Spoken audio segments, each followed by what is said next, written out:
معجزہ عاجز کر دینے والی چیز کو کہتے ہیں۔ معجزہ ایجاز سے نکلا ہے اور ایجاز کسی کے کمال کو کہتے ہیں۔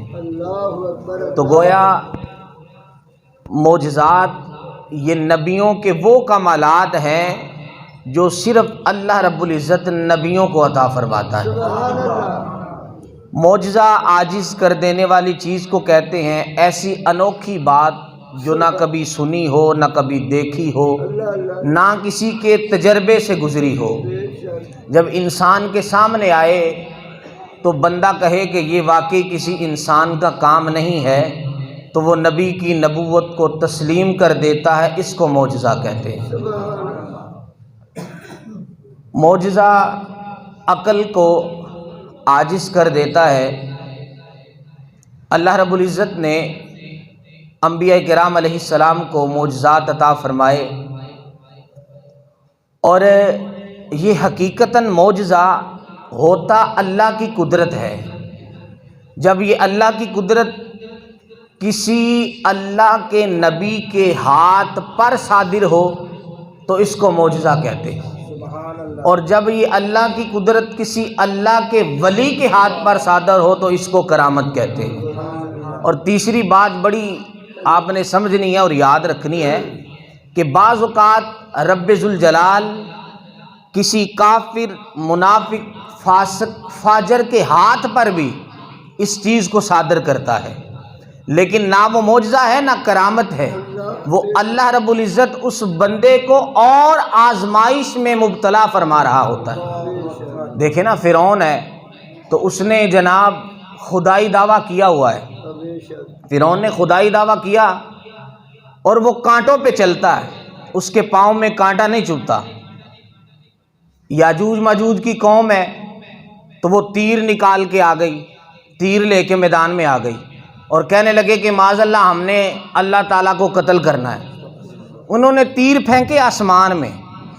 ہم آج تیر پھینکیں یا اس سے بھی تیز پریشر میں ہوائی فائر کریں، جس کی سب سے زیادہ پریشر ہو، سپیڈ ہو، تو گولی آسمان میں گم نہیں ہوگی، لیکن اللہ ان کو آزمائش میں ڈال رہا ہے۔ اس قوم نے جب تیر چلائے آسمان کی طرف تو تیر آسمانوں میں گم ہوئے، جب تیر واپس آئے تو خون لگا ہوا تھا، تو وہ کہنے لگے لو جی ہم کامیاب ہو گئے، معاذ اللہ ہم نے اللہ کو قتل کر دیا۔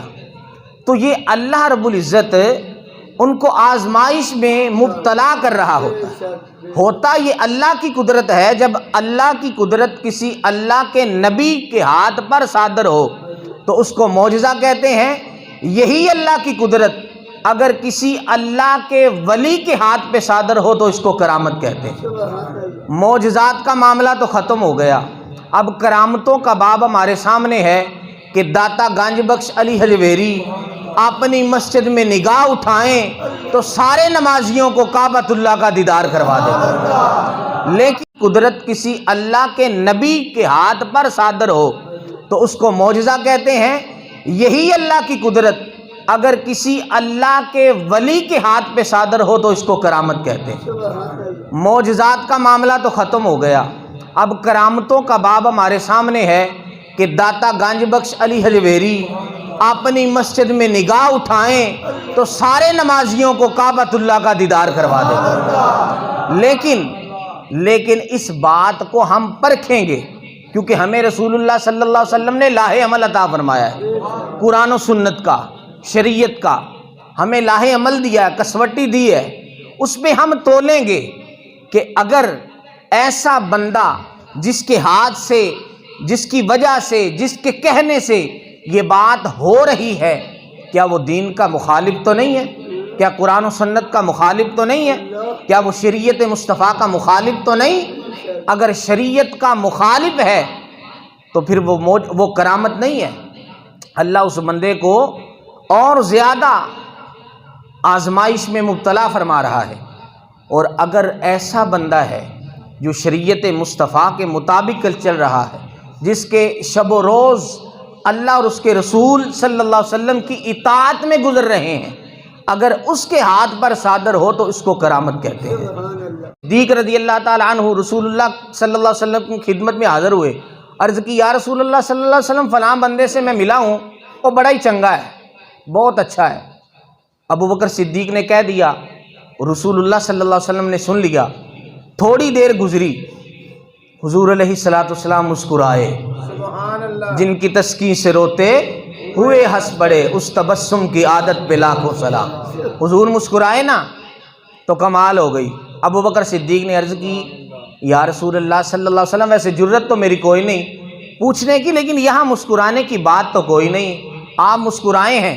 حضور علیہ السلام نے فرمایا تو نے کہا تھا نا وہ فلاں بندہ بڑا چنگا ہے، تو جبرائیل امی آئے ہیں، جبرائیل آیا ہے اور آ کے کہہ رہا ہے کہ رب فرما رہا ہے کہ ابو بکر صدیق نے کہا تھا کہ فلاں بندہ چنگا ہے، وہ چنگا نہیں تھا لیکن صدیق اکبر نے کہہ دیا ہے، ہم نے چنگا بنا دیا ہے، اب وہ چنگا ہی رہے گا، ساری زندگی اچھا ہی رہے گا، دنیا اس سے اچھا کہے گی۔ تو یہ تو کرامت ہے، نہ آئے اس کا یہ مطلب تو ہم انکار کر دیں۔ اور سب سے بڑی بات ہے نا کہ حضرت سلیمان علیہ السلام کا تخت اڑتا تھا، تو مسلمان کہتے اڑتا ہے، بہت سارے کافر اور مسلمان انکار کرتے تھے، مسلمان بھی انکار کرتے تھے، کیسے اڑ سکتا ہے، کیسے اڑ سکتا ہے۔ ہمارے بزرگان دین نے بہت سی کتابیں لکھی، دلائل دیے، لیکن لوگ نہیں مانتے تھے کہ اڑتا ہے۔ لیکن جب سے جہاز اڑنے لگا ہے نا، جہاز پرواز کرتا ہے نا کتنے مسافروں کو لے کر، اب لوگ ذرا نا سمجھ گئے کہ یار واقعی اگر آج جہاز اڑ سکتا ہے تو تخت سلیمان بھی اڑ سکتا ہے۔ اب لوگ باتیں کرتے تھے، لو جی لو یہ چھوٹے چھوٹے کینکر اوپر سے پھینکے تو ہاتھی کیسے مر سکتا ہے، یہ کیسے ہو، تو چھوٹا سا کینکر ہو اور وہ اوپر سے ابابیل پھینکے اور ہاتھی مر گیا، یہ کیسے ہو سکتا ہے۔ جب سے بندوق نکلی ہے نا، فائر کرتے ہیں نا تو ہاتھی مر جاتا ہے۔ تو کہتے بہرحال چھوٹی سی بھی کینکر ہو، پریشر سے لگے تو ہاتھی بھی مر جاتا ہے۔ اب جو معراج مصطفیٰ کے بارے میں اڑتے ہیں نا، تھوڑے سال گزرنے دو، یہ اڑنا چھوڑ جائیں گے، یہ باز آ جائیں گے، ان کو پتہ چل جائے گا کہ بہرحال۔ اور پھر سب سے بڑی بات یہ ہے کہ یہ تو میرے محبوب کا دعویٰ ہی نہیں ہے، یہ میرے محبوب نے تو نہیں فرمایا کہ میں گیا ہوں، یہ تو رب نے کہا سبحان الذی، پاک ہے وہ ذات، میں اپنے بندے کو لے کر گیا ہوں۔ اگر اعتراض کرنے والے، اگر تیری عقل میں رب آ گیا ہے تو اس کا لے جانا بھی آ جائے گا۔ سی معراج ایک راز محبتاں دا تے ہر ایک سمجھ سے نہیں سی آن والا، گیا طالب دے کول مطلوب سونا تے جبرائیل صد کے لے جان والا، تے کوئی کہندے نے دروازے سن بند سارے تے سونا گیا کیویں عرشاں تے جان والا، حافظ عقل دا ایتھے دخل کیے جاوے جان والا یا لے جان والا۔